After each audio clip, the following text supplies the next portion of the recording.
Smart and legal guidance download the application now. नमस्कार दोस्तों, आज इस वीडियो के अंदर मैं आपको बताने वाला हूं कि अभी लास्ट वीडियो के अंदर मैंने आपको यूपीएससी की तरफ से जो अपना सीबीआई एपीपी का एग्जाम कंडक्ट करवाया जाएगा, जिसकी मैंने आपको नोटिफिकेशन भी बताई थी।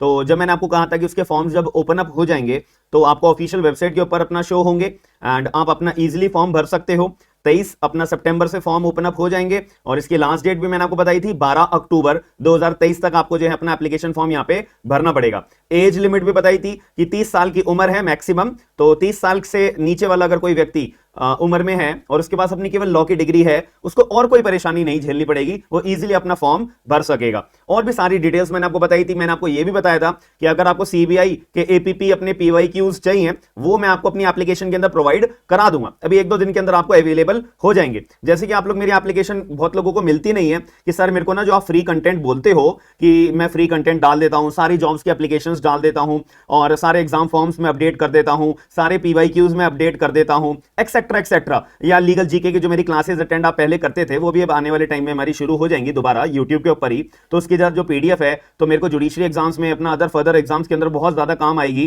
तो उसकी पीडीएफ मुझे कहां मिलेगी, तो मैं आपको भी लाइव दोबारा शो कर देता हूं। मैंने लास्ट वीडियो में भी शो करा था। तो जैसे मेरी एप्लीकेशन है, आप ये मेरे एप्लीकेशन ओपन अप करोगे तो ऐसा इंटरफेस सामने आएगा। ठीक है, तो इसके अंदर जो है आपको ये इंटरफेस देखने को मिलता है। आप बस यहीं तक ही रहते हो। ये है हमारा इंटरफेस फ्रंट पेज का, जिसमें आपको ये सारे कोर्सेज देखने को मिलते हैं। आप यहाँ पे नीचे स्टोर पे क्लिक करोगे तो आपको जो भी बैच अपना खरीदना हो, कि अभी हमारा इंडियन एविडेंस एक्ट का जुडिशरी बैच चल रहा है और बहुत एक्सट्रीम लेवल पे यहाँ पे बच्चों की तैयारी चल रही है। इसमें प्रीलिम्स की तैयारी चल रही है, अभी मैंने मेंस का टेस्ट भी लिया है बच्चों का, एंड हमारा एक कोड ऑफ सिविल प्रोसीजर, साथ में उसके अंदर लिमिटेशन एक्ट भी आपको पढ़ाया जाएगा। तो उसका भी अभी मेंस का टेस्ट लिया है मैंने बच्चों का, और वो मेंस का जो मैंने टेस्ट लिया है ना, वो क्वेश्चन पेपर आप लोगों को चाहिए, वो भी अभी मैं आपको दिखाऊंगा कहां पे मिल जाएगा। तो अब यहाँ पे ना लेफ्ट हैंड साइड पे, ये कोने में लेफ्ट हैंड साइड पे ये 3 डॉट्स दिखते हैं, इस पे हम क्लिक करेंगे ना तो यहाँ पे स्टडी मटेरियल सेकंड नंबर पे ऑप्शन आता है।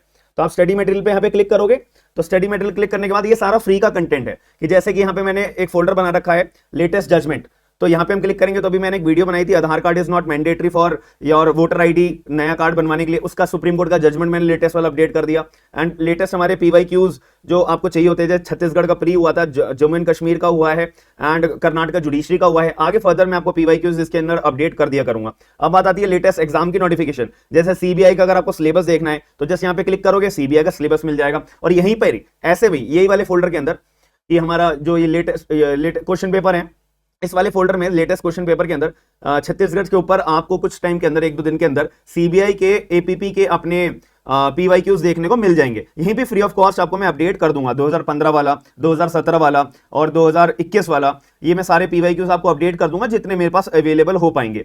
एंड मेंस आंसर राइटिंग के अंदर मैं आपको कहा है ना, अभी जो मैंने टेस्ट लिए हैं, तो ये एक सीपीसी का मैंने टेस्ट लिया है सेक्शन 1 to 25 का। इस पे आप क्लिक करोगे तो यहाँ पे जस्ट वंस पे क्लिक करा, अब ये लोड होकर आपको यहाँ पे मेरा टेस्ट मिल जाएगा। तो ये मैंने बच्चों का मेंस का टेस्ट लिया था एंड इंडियन एविडेंस एक्ट का मैंने बच्चों का टेस्ट लिया था, ये भी आपको मैं शो कर देता हूँ। आपको भी कुछ प्रैक्टिस करनी हो अपने घर पे तो आप कर सकते हो जब आपको क्वेश्चन पेपर मिल रहा है। तो ये क्वेश्चन पेपर है, बहुत एक एडवांस लेवल पे है। ठीक है, तो आप इसका भी अपना और भी बाकी फोल्डर्स हैं, तो आप इनमें अपना फ्री ऑफ कॉस्ट वाला कंटेंट देख सकते हो। फिर आपको लगता है कि यार मेरे को लीगल ड्राफ्ट चाहिए या आपने कोई भी अदर कोर्स चाहिए, ज्वाइन करना है मुझे, आप स्टोर पे जाके वो चीज देख सकते हो। अब मैं आपको एक बार नोटिफिकेशन दिखा देता हूँ कि सर जो आप बोल रहे हो कि हमारी नोटिफिकेशन अपडेट हो चुकी है, कि कुछ लोग ना कमेंट कर रहे थे कि सर आपने तो गलत इंफॉर्मेशन दी है, 7 साल वाला एक्सपीरियंस मांगा गया है, ये है वो है। अरे भाई, वो जो 7 साल वाला एक्सपीरियंस मांगा गया है ना, वो पब्लिक प्रोसिक्यूटर एग्जाम के लिए मांगा जाता है। हम बात कर रहे हैं असिस्टेंट पब्लिक प्रोसिक्यूटर के लिए। इसके अंदर ज्यादातर जगह पे केवल लॉ की डिग्री मांगी जाती है, क्योंकि यहाँ पे आप एपीपी की पोस्ट के लिए अप्लाई कर रहे हो। इसमें कोई एक्सपीरियंस की रिक्वायरमेंट नहीं होती है, जैसे एमपी के अंदर होता है, उत्तराखंड के अंदर होता है, यूपी के अंदर होता है और अपना और भी फर्दर स्टेट्स के अंदर होता है, वहां पे केवल लॉ की डिग्री चलती है। तो इस बात पे थोड़ा सा गौर करा करो। ठीक है, तो ये मैंने आपको सिलेबस बता दिया था। सिलेबस हमारा ये ना, देखो अभी नए वाले हमारी नोटिफिकेशन में सिलेबस अपडेट नहीं करा है, तो सिलेबस अपडेट नहीं करा है तो अभी हम एज्यूम करके चलते हैं कि भाई जो हमारा पुराना सिलेबस था वो ही हमारा इस बार का सिलेबस होगा। तो constitution law, CrPC, IPC, evidence act, prevention corruption act, Delhi special police establishment act, IT act, CVC and prevention of money laundering act, ये सारे हमारे एक्ट्स आएंगे। और अगर बाई चांस कुछ मान लो कि हल्का फुल्का सिलेबस चेंज होगा, बट कॉन्स्टिट्यूशन तो चेंज हो ही नहीं सकता, आईपीसी चेंज हो ही नहीं सकता, सीआरपीसी चेंज हो ही नहीं सकता, एविडेंस एक्ट चेंज हो ही नहीं सकता, और ये दिल्ली पुलिस एस्टैब्लिशमेंट एक्ट ये चेंज हो ही नहीं सकता, सीवीसी चेंज हो ही नहीं सकता, और prevention of money laundering act change हो ही नहीं सकता है। याद रखिएगा, और ये 300 नंबर का अपना पेपर होता है, केवल एमसीक्यू का पेपर होता है। इसके बाद सीधा इंटरव्यू होगा, फिर आपका पेपर क्लियर हो जाता है दोनों स्टेज, और फिर आप एग्जाम अपना दे सकते हो। और याद रखिएगा ये इंग्लिश लैंग्वेज में ही होता है भाई, याद रखना। बहुत लोग बोल रहे थे सर मैं हिंदी में दे सकता हूं, नहीं दे सकते। केवल आपको इंग्लिश आती है तो ही आप अपना पेपर दे सकते हो, इंग्लिश में तैयारी कर रखी है तो ही आप दे सकते हो, वरना नहीं दे सकते। नेगेटिव मार्किंग भी 1/3, ये सब मैंने आपको प्रीवियस वीडियो के अंदर बता दिया था। आज इस वीडियो के अंदर मैं आपको ये बताने आया हूं कि ये अगर ये रहा, देखो ये वाली पोस्ट है ना असिस्टेंट पब्लिक प्रोसिक्यूटर की, तो यहाँ पे अप्लाई नाउ पे क्लिक करूंगा तो मेरे को अप्लाई करने की बात है। अपडेट देखनी है मेरे को, देखो इन्होंने सारी अपडेट्स बता रखी है कि 7 पोस्ट है टोटल। अनरिजर्व जनरल वालों के लिए 3, ईडब्ल्यूएस वालों के लिए 1, ओबीसी वालों के लिए 1, SC ST वालों के लिए 1, बात खत्म।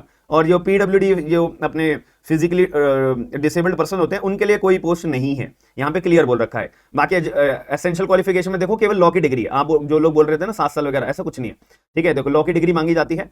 एंड ड्यूटीज बता रखी है कि आप केस देखोगे, हैंडल करोगे कोर्ट्स के on the behalf of the CBI, ठीक है। प्रोबेशन आपका 2 साल का रहेगा। प्रोबेशन का मतलब तो आप लोगों को पता होना चाहिए कि जब आपका सिलेक्शन हो जाता है फिर उसके लिए आपको प्रोबेशन पीरियड के लिए, ऑब्जर्वेशन पीरियड के लिए 2 साल के लिए रखा जाता है। फिर आपको जब परमानेंट करा जाएगा, जब आपके 2 साल पूरे हो जाएंगे, फिर आपको 2 साल के बाद यानी तीसरे साल से आपको परमानेंट कर दिया जाएगा कि भाई अब आप सरकारी वकील CBI के परमानेंट वाले बन चुके हो। और ये जो है परमानेंट जॉब होती है, यहां पे लिखा हुआ है द जॉब इज परमानेंट, ठीक है। ये जॉब आपकी परमानेंट रहेगी। इसकी सैलरी ना देखो यहाँ पे सैलरी भी बता रखी है 45,000 रुपए केवल बेसिक पे है। अलाउंसेस अभी अलग है, याद रखिएगा। आपकी अप्रोक्सीमेटली सैलरी अच्छी खासी आ जाएगी 70-80,000 के अप्रॉक्स, बट ये बेसिक पे आपका 45,000 रुपीज आपकी जेब में आएगा। बढ़ते बढ़ते बढ़ते बढ़ते 1,42,400 रुपीज तक जाएगा, याद रखना। और ये 7th पे स्केल होता है, 7th लेवल का, लेवल नंबर 7। तो ये चीज भी आप याद रखिएगा। अलाउंसेस अलग होते हैं, ठीक है। और DNS अलाउंस वगैरह ये आपको मंथली बेसिस पे जो प्रोवाइड करे जाएंगे। तो इतनी बात मेरे को आपको बतानी थी। अब आते हैं अप्लाई नाउ पे कि मेरे को अगर अप्लाई नाउ करना है तो वो मैं अप्लाई नाउ कैसे करूंगा। तो यहाँ पे लिखा है, तो मैं अप्लाई नाउ पे क्लिक करता हूँ तो ये सब डिटेल्स हैं, ये इंग्लिश में मैं कर देता हूँ, ठीक है। ये सब डिटेल्स है, प्रोसीड, ये भी आएगा हमारा नेक्स्ट, एंड ये इसको मैंने डिक्लेरेशन कर दिया है। फिर मैंने इसको प्रोग्रेस करना। यहाँ पे मुझे ना न्यू, अगर आपकी पहले से कभी आपने UPSC पे अपना OTA प्लेटफॉर्म के ऊपर अप्लाई करा हुआ है तो आपकी रजिस्ट्रेशन ID आपकी बनी हुई होगी। अगर आपको ID याद नहीं है, फॉरगेट ID पे क्लिक करोगे, आपसे ईमेल मांगेगा, आपके ईमेल पे आपका रजिस्ट्रेशन ID चली जाएगी। पासवर्ड के लिए भी सेम प्रोसीजर है। अगर आप नए नए व्यक्ति हो, अप्लाई करने वाले, तो न्यू रजिस्ट्रेशन पे क्लिक करोगे तो आपको ये फॉर्म फिलअप करना होगा, आपकी ID बन जाएगी, आप जाओगे और इसका एप्लीकेशन फॉर्म की फीस है 25 रुपए, केवल 25 रुपए आपको पे करने पड़ेंगे। देन आप जो है अपना पर्टिकुलरली जॉब के लिए CBI के अंदर APP के लिए अप्लाई कर सकते हो। पोस्ट जितनी मर्जी आनी हो ये मैटर नहीं करता, कम आई है ज्यादा आई है, भाई आपको एटलीस्ट ट्राई तो करना है। आपको तो एक ही पोस्ट चाहिए, अब भले 1000 पोस्ट आई हो या 10 पोस्ट आई हो, अप्लाई तो आप एक पोस्ट के लिए कर रहे हो ना। तो इस चीज पे कभी मत सोचिएगा कि यार ये तो 2 पोस्ट हैं, 5 पोस्ट हैं, 10 पोस्ट हैं, 50 पोस्ट हैं, मेरे लिए बहुत कम पोस्ट हैं यार, मेरे से बहुत बड़े बड़े व्यक्ति भी एग्जाम दे रहे होंगे। भाई जब एग्जाम के अंदर क्वेश्चन आता है ना तो वो MCQ का वो यस या नो वाली सिचुएशन होती है, ठीक है। कि अगर आपको आता है ना तो आपका आंसर सही होगा, आता है तो आंसर सही होगा, नहीं आता तो आंसर गलत होगा। अब वो कोई एक्सपीरियंस पर्सन क्वेश्चन पेपर दे रहा हो या कोई फ्रेशर पेपर दे रहा हो, दोनों सेम लेवल पे पेपर दे रहे होते हैं। मेन टास्क क्या होता है, क्वेश्चन जो पूछा गया है उसका जवाब सही होना चाहिए। तो वो आपने ठीक कर दिया तो भाई आप बन जाओगे, बात खत्म। तो ये चीज में अपना डीमोटिवेशन बिल्कुल मत लाया करिए कि यार वैकेंसी कम है तो मैं अप्लाई नहीं कर रहा या वगैरह वगैरह। ये बहुत ड्रॉबैक वाली बात है, क्योंकि ऐसी अपॉर्चुनिटी आपको रोज रोज देखने को नहीं मिलती है लाइफ के अंदर। तो इस अपॉर्चुनिटी को ग्रैब करिए। और मैं जितना आपके लिए फैसिलिटीज प्रोवाइड कराता हूं, पहले भी कराता था, अब जब एप्लीकेशन लॉन्च करी है तो इस पर्सपेक्टिव के लिए मैंने एप्लीकेशन लॉन्च करी है। और जो बाकी अदर प्लेटफॉर्म के साथ में जुड़ा हुआ था ना, वो मैंने उनसे काम करना इसलिए छोड़ दिया बिकॉज प्राइस का इशू आ रहा था। प्राइस बढ़ाए जा रहे हैं, बढ़ाए जा रहे हैं, बढ़ाए जा रहे हैं यार, बच्चों को बहुत नुकसान होता है इस चीज के लिए, ठीक है। तो इसलिए मैंने फिर प्लेटफॉर्म अपना छोड़ के अपना नया प्लेटफॉर्म क्रिएट करा, ताकि बच्चों के साथ कोई भी परेशानी ना हो, उनको अच्छे कम रेट पे एक अच्छी चीज देखने को मिले, बात खत्म।